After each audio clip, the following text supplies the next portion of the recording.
السلام علیکم هومیوپیتک ډاکټر شبیر احمد تاسو ته مخاطب یم. دا ویډیو سپیشل د زلمو دپاره ده. کم زلمي نارینه چې د جریان شکار وي، سپرمیټوریا ورته ویلی شي. جریان هغه تکلیف ته وایي چې په کم کې د نارینهو د زلمو د وړو بولو د تشو امتیازو نه مخکې یا وروستو د قطرو اخراج کیږي، نو دا قطرو اخراج ته جریان ویلی کیږي یا سپرمیټوریا ویلی کیږي. که چېرې تاسو له دې ښکار یې د دې مسلې نو تاسو ته زه ډېر بهترینه دوایي ښیم.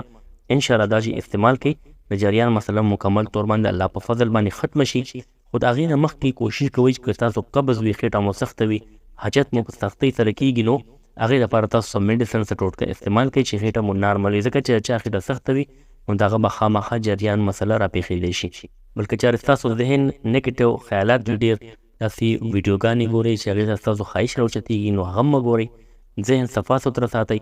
کوشش کوئ چې حاجت تر دې وړوکې تش امتیاز در دي هغه مه ایساروئ او مسالېدار خوراکونه ډېر زیات مه کوئ، نو انشاءالله ستاسو به جریان مسله نه راځي.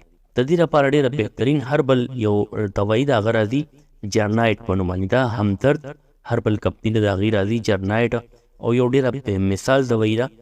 په دې ډېر زیاتې تجربې شوي او هغې نه پس چې کوم دی یو بهترین ریمیډي تیاره شوې ده جرنایټ په نوم باندې د جریان مریضانو لپاره.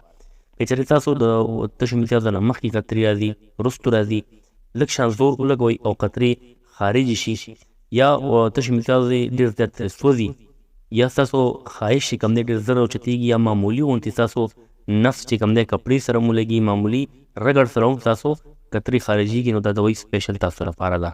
که کوم زلمي د احتلام شکار وي، په خوب کې شیطان راځي ورته او دس پې وړي، کپړې خرابېږي، نو هغې دپاره هم جرنایټ سیرپ یو حیرت انګیز تاثیر لري.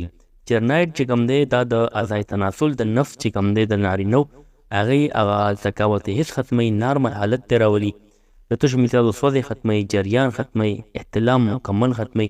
د قبض په وجه چې چا خېټه سخته وي او هغې جریان ښکار وي نو هغه هم نارمل کوي. بل خبردار چې دې کې داسې دوایان استعمال شوي دي، داسې نسخې چې د هغې څه سایډ افیکټ نشته، څه مضر اثرات یې نشته دی او فایدې ډېرې زیاتې دي. داسې مریض چې د جریان ښکار دی ورسره قبض هم دی او بواسیر هم دی، نو جرنایټ سیرپ چې استعمال کړي نو انشاءالله جریان به ورته د الله په فضل ختم کړي، قبض به هم ختم شي او بواسیر مسله به هم انشاءالله ختمه شي. کوم زلمي چې د مشت ځنې یعنې جلک وایي، لاس مني وباسي، د هغې شکار وي، نو هغې جرنایټ سیرپ استعمال کړي، انشاءالله دغه عادت به هم د الله په فضل باندې ختم شي. د جرنایټ سیرپ استعمال طریقه داسې ده چې کوم زلمي هلکان نو هغه د کم از کم 2 میاشتې استعمال کړي، او چې کوم مشران دي هغې د جریان ښکار وي نو هغې د 1 میاشت استعمال کړي. جرنایټ سیرپ طریقې استعمال دا دی چې یوه چمچ د چای چمچ چې ورته وایي هغه ورځ کې 2 پیرې سهار ماښام استعمالولی شي، هغه خوړلی شي. جرنایټ سیرپ سهار 2 چمچې او د شپې د کېدو ټایم کې 2 چمچې هغه څکلی شي. دا د جرنایټ طریقه استعمال دی. امید دی ملګرو ستاسو به دا ویډیو ضرور خوښه شوي وي. که ویډیو مو خوښه شوي وي نو کمنټ وکړئ، لایک کوئ او نور ملګرو سره هم شیر کړئ چې هغوی ته هم فایده ورسي. زما نه دعا ده الله پاک دې ټوله ناروغه خلکو نه شفای کامله نصیب کړي. الله دې ټولو مسلې په خپل قدرت حل کړي. امین.